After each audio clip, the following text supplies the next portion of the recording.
A group of Vietnamese tourists made headlines at the end of last year after all but one of its 153 members vanished during their trip.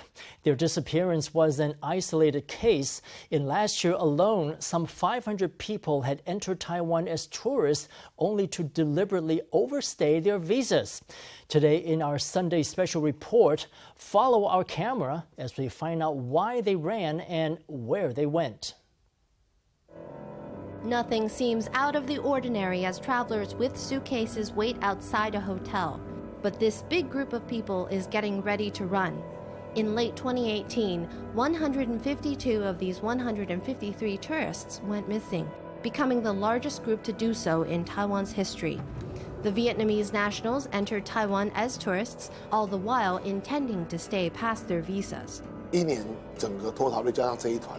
In 2018, a total of 500 people in tour groups ran off. That figure includes this latest group.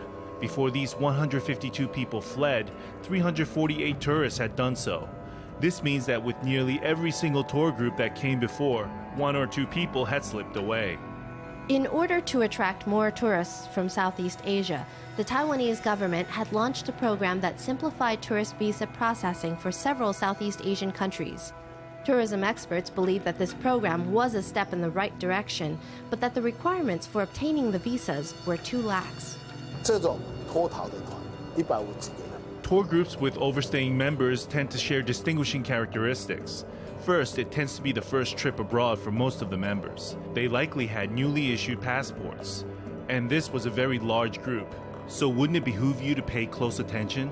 When travelers vanish after entering on a tourist visa, police can do nothing while their tourist visas are still valid. After the visa expires, overstayers can face fines of 2,000 to 10,000 NT. So far, the fines have not proven to be an effective deterrent. All workers from Southeast Asia know that in Taiwan there are no consequences for getting caught, so why not run for it? Even on social media, they openly say that Taiwan is the perfect place to run away. Phony tourists aside, the whereabouts of some 52,000 foreign workers is also unknown. These workers come to Taiwan legally to pursue employment. Why have they run away and where do they go? Phần lớn số tiền tôi kiếm ra đều cần cho chi trả trong gia đình. Over 4 years ago, Ah Xiong entered Taiwan legally on a work visa. He worked at a factory for a monthly salary of 10,000 NT. Amid an economic slowdown, his employer stopped paying overtime, meaning that Ah Xiong could not get extra pay.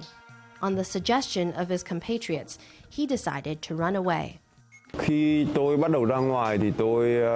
After I fled, I worked in industrial areas. I worked on buildings everywhere. I worked 8 hours every day. Sometimes my boss would have some urgent projects that required overtime work. Now on average, I make 30,000 NT a month. Foreign workers who want to work in Taiwan legally must first pay brokerage fees in their home countries. Ah Xiong himself entered Taiwan with $6,000 of debt. In comparison, fees for entering Taiwan on a tourist visa and working illegally are cheap, costing between $1,000 and $2,000. Of course, these workers want to lower the cost of leaving their country because their end goal is to make money. Secondly, the system does not allow foreign workers to change employers freely. So if, as a worker, you have problems with your employer and you haven't yet fully paid your brokerage fee or settled your debt, and on top of that, you're not making any money, what would you do? You might decide to run away. Agencies claim that high brokerage fees are not completely to blame for runaway workers. Brokerage fees are not the main cause for escaping. That's an erroneous assumption. Over half of the workers that run away are caretakers. You know what I mean? They pay a brokerage fee of $1,000, but they still run away. It's the lowest fee. Many workers flee in hopes of finding better paying jobs. But after running away, many end up realizing that the promises of higher wages were all lies.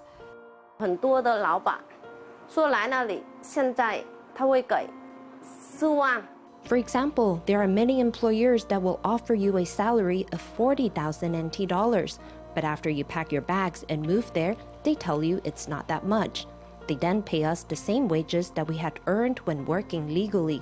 We make the same amount of money for harder work. Where do all these runaways end up? 营造业、农工跟看护工是我目前知道是最大的3个产业。As far as I know, construction, agriculture, and caretaking are the sectors where escapees end up. These are 3 of our biggest industries, but Taiwan hasn't been able to meet their labor needs. Scholars say labor shortages are widespread and not limited to only a few industries. Relying on foreign labor has become the norm. Taiwan has sub-replacement fertility rates, and everyone is prolonging their studies. In addition, many young people leave Taiwan for other countries due to low salaries. Taiwan is facing serious structural problems. In comparison with the past, our labor supply is decreasing, albeit at a slowing pace. At first glance, stories about runaway workers appear to be about foreigners up to no good.